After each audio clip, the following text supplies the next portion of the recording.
Overkill. Yan ang naging tugon ng mga taga-suporta ni Pastor Apollo Kibuloy ng Kingdom of Jesus Christ kaugnay sa pagsisilbi ng warrant of arrest ng mga pulis laban sa pastor.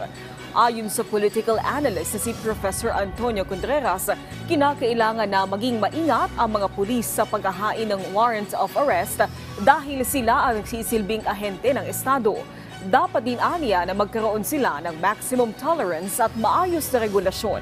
Dagdag pa ni Contreras, ginagawa lang ng Estado ang trabaho nito na magpakalat ng maraming pulis sa lugar. Dahil na rin sa naunang pahayag ni Pastor Kibuloy na hindi siya susuko ng buhay.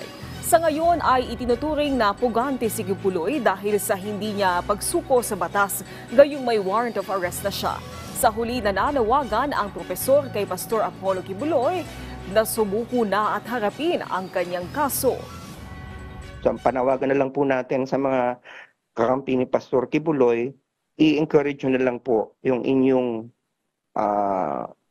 kaibigan, yung sinusuporta nyo na harapin na yung mga kaso niya. At kung sapagkat po siya, kung siya ay inosente, talaga namang mapapatunayan na wala siyang ginawa, di siya ay ma-acquit sa mga kaso niya. Pero habang siya ay nagtatago, lalong lumalalim yung suspicion ng mga tao na maaaring may kasalanan siya.